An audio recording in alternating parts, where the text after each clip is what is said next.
Good, happy Tuesday morning, October 13, 2020. I'm Riley King, and welcome to the Riley King Newscast, right here on the Riley King Network. We have a lot of news to get to this Tuesday morning, so let's begin. First up, we begin with COVID-19 updates. 65 new cases of COVID-19 confirmed in New Hampshire, health officials say. No new deaths, hospitalizations reported. New Hampshire health officials reported 65 new cases of COVID-19 on Monday, but no new deaths or hospitalizations. New Hampshire COVID-19 information, what you need to know. Let's take a look at that right now.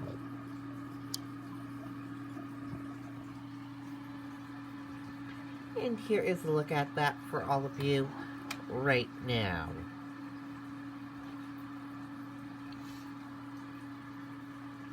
There are 9,208 number of people in New Hampshire have tested positive for COVID-19. 7,800,532 number of people in the United States have tested positive. 456 number of deaths from COVID-19 in New Hampshire. 752 number of people who have been hospitalized with COVID-19 in New Hampshire. And 215,028 number of deaths from COVID-19 in the United States. And now let's take a look at this current map of New Hampshire where current cases of COVID-19 are.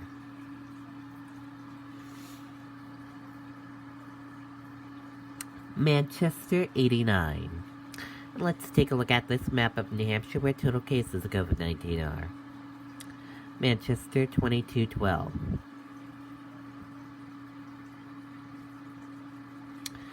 And now let's take a look at this chart here. Let's start with the first chart here. New cases each day in New Hampshire in the purple. Daily new positive COVID-19 cases. In the orange, new hospitalization. And the red are the deaths. Let's take a look at this chart here. Current cases. In the purple, total current COVID-19 cases. And in the orange, current hospitalizations. And let's take a look at this chart here. Total cases in the purple, total positive COVID-19 cases. In the orange, total hospitalization, red deaths, and blue recovered. Let's take a look at this chart here. Positive PCR test rate. And let's take a look at this chart here. Daily PCR test rate.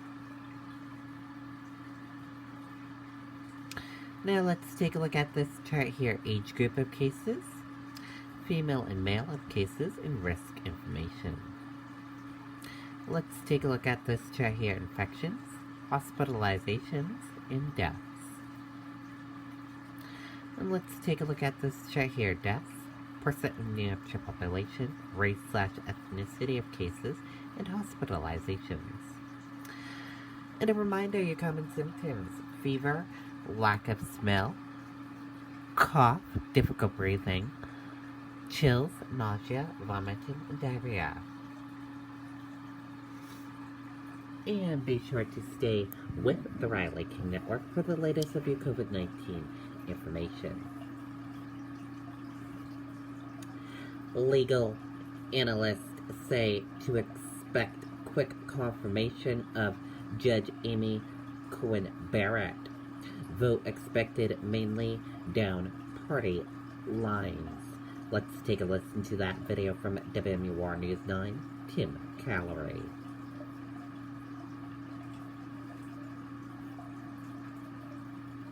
For the easy and the complex, the small stuff and the big. We're here with the affordable local loans, easy to manage accounts, and financial advice to help you blaze a trail, figure stuff out, and make your money go farther. We're Granite State Credit Union. Live bold. UNH's law professor John Gravy has studied the Supreme Court.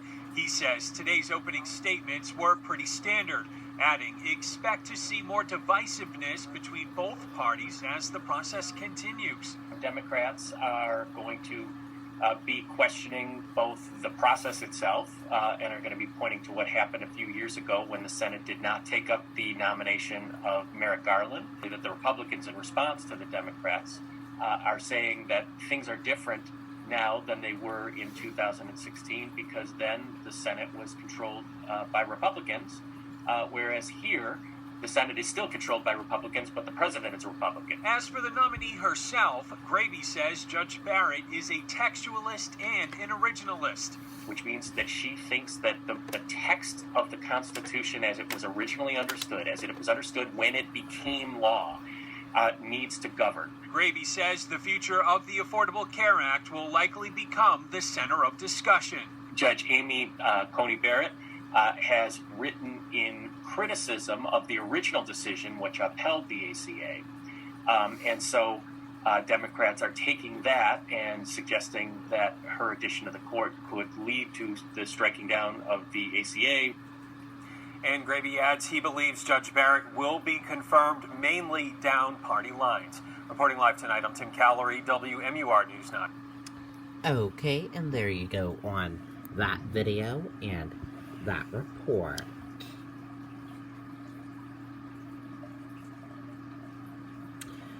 White House Coronavirus Response Coordinator Burks urges New Hampshire to stay vigilant.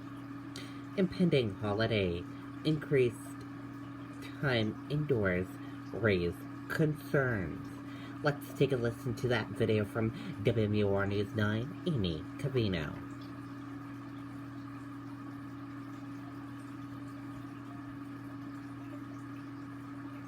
Community College System of New Hampshire is here to support our local community with tuition assistance at all our schools for eligible New Hampshire residents financially impacted by COVID-19. Apply for tuition assistance today at ccsnh.edu/fall. I think she saw how we're doing it here in New Hampshire. And although she pointed out some highlights about things we should do better, I think on the whole, the result was pretty good. New Hampshire is state number 37 for Dr. Deborah Burks, visiting 27 college campuses since June. Burks says testing and masks are the keys to staying ahead of an outbreak. We know most individuals under 35 will be asymptomatic. That means you don't have any symptoms, or to the point that the symptoms are so mild that you don't believe it has anything to do with COVID. More than 3,500 students returned to campus in August. School officials say they average 3,800 COVID tests a week. Dr. Burks toured the testing facility. Her brother was swabbed. This virus can spread among families and friends if you take your mask off and you're primarily indoors. The new threat for outbreaks, according to Burks, is in our own homes, the very place where people want to drop their guard. The other, when people are in vacation mode, like this weekend.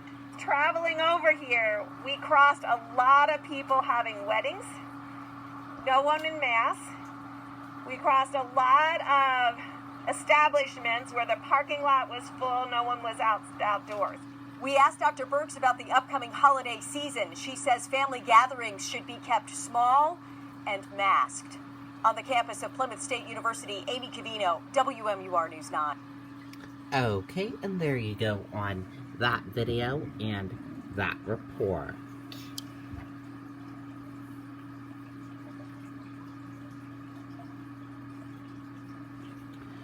Dover police arrest man in connection with Hannaford recall of pizza dough after razor blade incident. Hannaford is recalling all Portland pie cheese and Portland pie fresh dough sold at all stores. Let's take a listen to that video from WMUR News 9.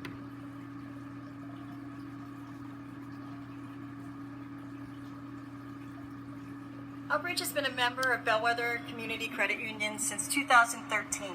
One of the other banks wasn't responsive when we were applying for. A former employee of a company that makes pizza products is suspected of putting razor blades in some of its dough. Saco police arrested Nicholas Mitchell in Dover yesterday evening. He's a former associate of It'll Be Pizza Company, which manufactures products for Portland Pie. Police say surveillance video shows a man tampering with fresh dough and then put out a description of him before he was arrested in Dover. Right now, Hannaford is recalling all Portland Pie cheese and Portland Pie fresh dough sold in its deli department. All Portland Pie products have been removed from store shelves. Okay, and there you go on that video and that report. Negron answers questions about Second Amendment and pandemic response. Negron challenging incumbent Annie Custer in 2nd Congressional District. Let's take a listen to that video from WMUR News 9, Adam Sexton.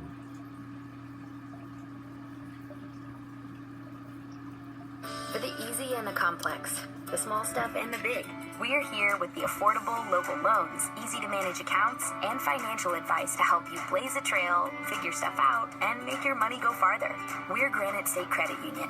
Live bold. On Facebook Live, voters wanted to know how Steve Negron, the Republican nominee in New Hampshire's 2nd Congressional District, rates the White House response to the coronavirus pandemic. Matt Mushian asks, do you think President Trump has done a good job on COVID? Look, my job right now is to understand what the issues are with the people of the 2nd Congressional District. I'm a small business owner, and I've been talked to a lot by small business owners that believe that, this COVID-19 has, actually hurt them so bad that they're not going to be able to reopen. We have to look at things that it gets us back on top. It isn't about fear-mongering with COVID-19. Negron also faced questions about the ongoing racial justice discussion in America, and he was asked if he denounces white supremacists. For those who don't know, I am 100% Hispanic. My grandfather came here from Michoacan, Mexico in 1921. My father is from Puerto Rico. So look, I denounce white supremacy. I denounce anybody or any group that wants to take any overt action against anybody because of their race, their religion, their color, their creed. That's unacceptable in this country. Some asked for clarification on Negron's views regarding gun rights. I have a right to protect my family, and those rights should not be infringed.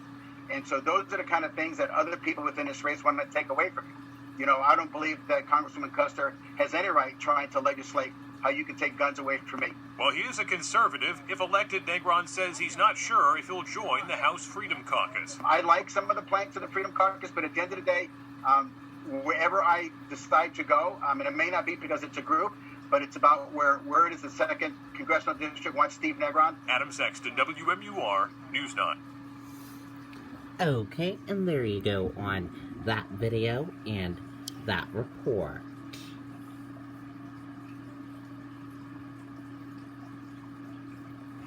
New Hampshire election officials say voting process will be safe and transparent.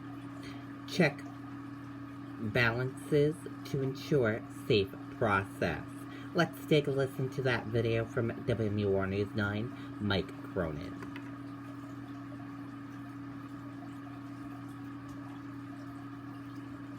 Palmer Gas and Oil has been keeping homes in New Hampshire, northern Massachusetts, and southern Maine comfortable for over 85 years. And running for an election amid a pandemic isn't easy, but Londonderry Town Clerk Sherry Farrell says they'll be ready. There's hundreds of people that are involved in this state, and that's what makes it so exciting. The success of the September primary makes her confident for November 3rd. Primary went so well. It really did. Across the state. It's here in Londonderry, but the great state of New Hampshire did a phenomenal job. And it's because it takes a village. You can't do this alone. Of Londonderry's 19,000 registered voters, Farrell says about 4,000 have requested absentee ballots. And for those planning to vote in person, she says to expect a safe process. If you want to come in and walk into our election polling places across the state, you will be safe. And I know that in my heart. So, there's plexiglass, there's gloves, there's pens that are disposable. The booths will be wiped down. I have not seen very many lines. We get through quickly. Poll worker Amanda Bennett is working her 4th election in town and has gone through several trainings along the way. My ultimate goal is to have people come in, vote, be happy that they showed up, think, wow, this was easy, I will definitely be back next time. Especially in the Granite State, officials say there are checks and balances to ensure that the process works. We got our Secretary of State, we got our police, we've got, the Attorney General's office. There's none of that gotcha mentality. We're here to help and work together. That's why our elections are so effective here in New Hampshire. And the planning won't stop right up until the polls open. It will be safe, transparent, and a phenomenal election across the state. In Londonderry, Mike Cronin, WMUR News 9. Okay, and there you go on that video and that report. And that does it for this Tuesday morning edition of the Riley King Newscast, right here on the Riley King Network. Thank you for watching this Tuesday morning edition. Have a great rest of your day, and I'll see you back here later on today for another newscast. I'll have a news report coming up in a little bit. Goodbye, everyone.